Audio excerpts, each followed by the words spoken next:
তামান্না শারমিন চট্টগ্রামে কুখ্যাত ছোট সাজ্জাদের স্ত্রী। আর বিদেশত কি জব করতে? বারের মধ্যে রিসেপশনত বিল বানাইতাম। পেশাগত জীবনে তিনি একজন নৃত্যশিল্পী হিসেবেই পরিচিত।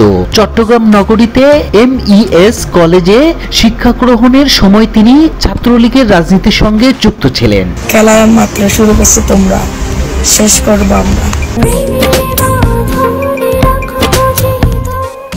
দুবাইয়ে বিভিন্ন নাইট ক্লাবে কাজ করার সময় তামান্নার পরিচয় হয় সাজ্জাদের সঙ্গে। তাদের সম্পর্ক মোবাইল নাম্বার আদান প্রদানের মাধ্যমে শুরু হয় এবং 2024 সালের প্রথম দিকে রাউজানের একটি মসজিদে তারা বিবাহ বন্ধনে আবদ্ধ হন। এটি ছিল তামান্নার তৃতীয় ও সাজ্জাদের দ্বিতীয় বিয়ে। বর্তমানে তামান্নার আগের সংসারে একটি সন্তান রয়েছে।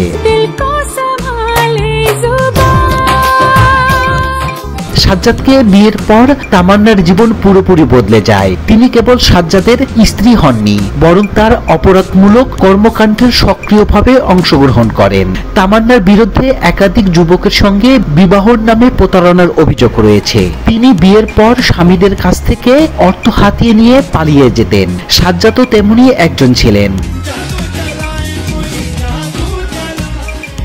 স্থায়ীভাবে তামান্না লেডি ডন হিসেবে পরিচিত ছিলেন। তার ছেলের মোটরসাইকেল চালানোর ধরন ও কথাবার্তার কঠোরতার জন্য তিনি এই উপাধি পান।